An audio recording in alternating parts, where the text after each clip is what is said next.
Welcome to the Michigan Golfer Show. Join us each week as we explore the people, the places, and the events that shape our great game.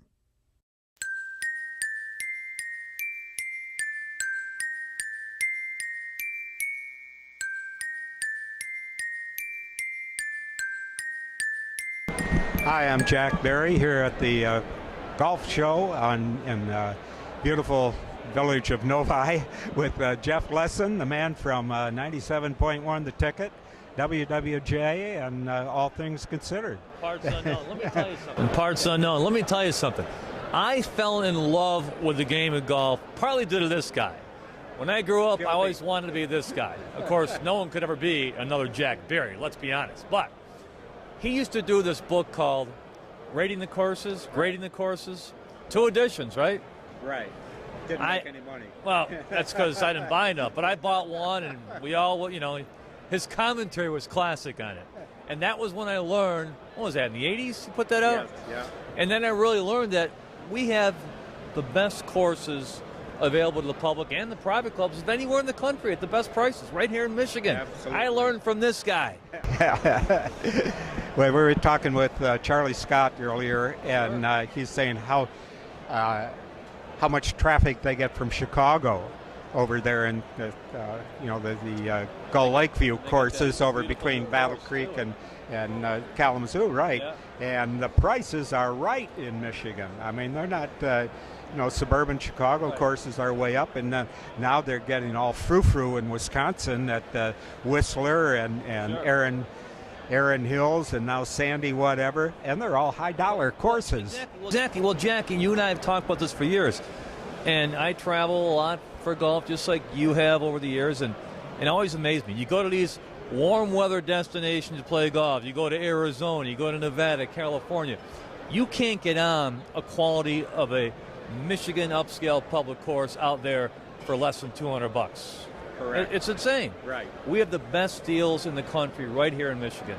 Absolutely. And some of the best courses. And the courses, too. And we were talking earlier with Dana Fry, who's doing the second course up at Arcadia Bluffs. And Tom Doak has that loop that opened up a year or so ago. So we're getting some more national excitement. And the more of that we get, why I think the more people will be coming to Michigan to play golf, because we've got a lot of good courses. We got a lot of great courses. I got a question for you, though, if I may, even though this is your interview, if you don't mind. Yeah.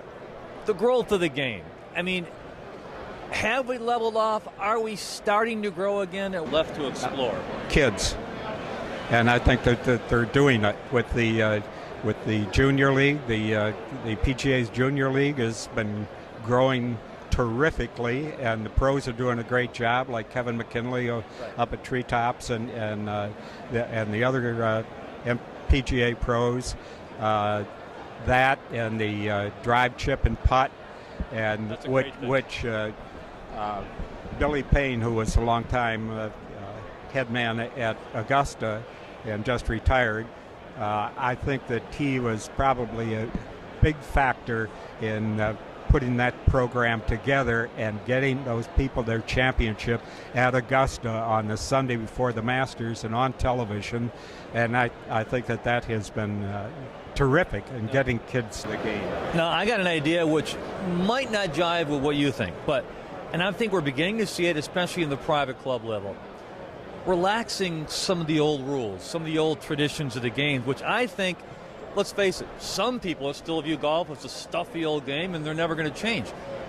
Like the millennials, we need more of them to participate to grow the game, and they might not like some of the old traditional rules of golf, such as some of the dress codes, such as some of the traditions, and I'm encouraged some of that relaxing a bit. Well, I think it is. I've noticed at a couple of places that I saw guys who normally would be wearing the jacket and the tie and the blazer and everything, that they're not doing it anymore. And so that is all good. It's I'd like him to say the long putter, go ahead with it, so what? I mean, they don't like you can't touch your body or whatever. Well, why don't we make everybody grip exactly the same way? Come on, ease up. To ease up on rules to get more people to participate, not scare them away. Right. And you want to make it easier for people to play, to enjoy themselves. Isn't that? And then, of course, my big push is to get a very forward tee for old people like me. Oh, Jack, you'll never grow old. And by the way, we've seen a lot of that. I mean, we've always had the multiple sets of tees, but we're seeing even more, I don't know what you call them, senior tees, whatever, and junior tees. And I think courses are starting to adapt to the demands of society. I've said a couple of times that the place that is outstanding at that is Black Lake, the UAW course. Outstanding. And they've got golf course. It is in wonderful condition. We played it last year, and I haven't been back there, I don't think, since it opened, and that was back in 20 years ago. Yeah, that was back a year that I kind of fell down and wound up having a subdural hematoma. I think that was out of that. That was a long time. That was 1999. Yeah. But they really did a wonderful job there. And the one thing I think they ought to push more is they've got that short course too. And you find that a lot of these big fancy courses now, they're all going to have a short course as well. They've done the Bandon Dunes, the Mike Kaiser courses out there, the one they're doing in Wisconsin and the other places. Lakewood Shores always had the wee links. But I think that things now back in the day, we used to have a little sessions about Tiger Woods. We did. And there is a new a new guy who looks just like him. And this one smiles and he laughs and he signs autographs. Really? And he is Mr. Personality. And guess what? He's happy playing golf again because he finally found a surgeon who got him fixed right. Let's hope. I mean, he's been down this road so many times before. Not to this point.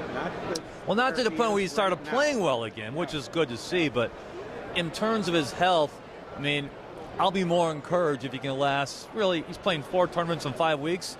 If he comes through that okay, and he comes through this year unscathed, then yeah, he's got a few more years left on tour. Hey, Mickelson's 47. Yeah. Tiger's, 42 or 43. Yeah. And Mickelson's got a lot of years on him.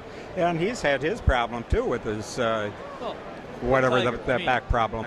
When he hits an iron off the tee, doggone it, sometimes he finds a short grass, right? Yeah, right.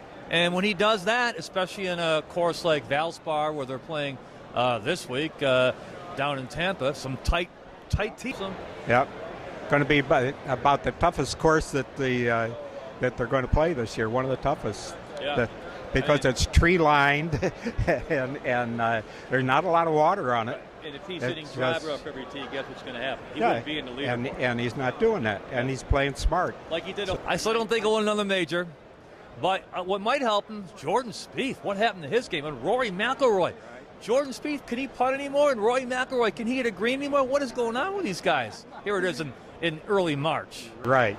And McIlroy, I mean, he's had a couple of health problems the last couple of years. And so, hey, it's a tough game on the body. So you got to take care of it. But Tiger's looking good. I'm happy to see that. And the young guys who got into the game because of him, they love playing with him and Justin Thomas and Tiger are big buds. They live close to each other and in Florida and all. And Tiger's restaurant. Yeah. So I think that's all good. And now they've got the Top Golf craze is going on around the country. I've been to the one in Las Vegas, which is phenomenal. I mean, what that does, it brings more people to the game that wouldn't otherwise try it because it's an entertainment venue as well. We need more things like that, don't you think? Well, you're going to have one out on I-75 out there. Opening, fall, I think? This fall, right? And then they've even got at 12 Oaks, they have something like that. I think they have it at MGM downtown as well. Right. But yeah, those are all good things. We have to make it more fun for the masses to try it. just to get out there and then bring more people to the game. We got to do things outside the box, I think, Jack. Absolutely. Can I give a plug for my show? We start March 31st on 97.1 The Ticket, Lesson on Golf, 7 a.m. 7 a.m. Saturdays. Jack has been a guest many times over the years, does outstanding work, usually from Augusta. But it's Jack, this is making me feel old. It's my 22nd year of Lesson on Golf. Some guy at the PGA show goes me this. He said, Jeff, I think you have the longest running golf show in the country. I said, how does it make you feel? He goes, I go, well, kind of old, actually, to be honest with you. Yeah, but, it's a lot of fun. We look forward to it. But you're back on, and it really, like when I was back at the news and the Free Press back those days, I said, hey, golf's a year-round sport, really. I mean, there are things going on, like in Michigan, whether it's new courses or whatever's going on, but it's a story, and we don't have that anymore, unfortunately. So, the more that you can do to promote it, the better it is, and you do a good job with that show. Appreciate that, Jack. Always appreciate. Good to see you. Good to see Jeannie and Art and all your gang here at the Michigan Golf Show. Thank you very much. We've been talking with Jeff Lesson from WWJ Lesson on Golf 97.1 The Ticket.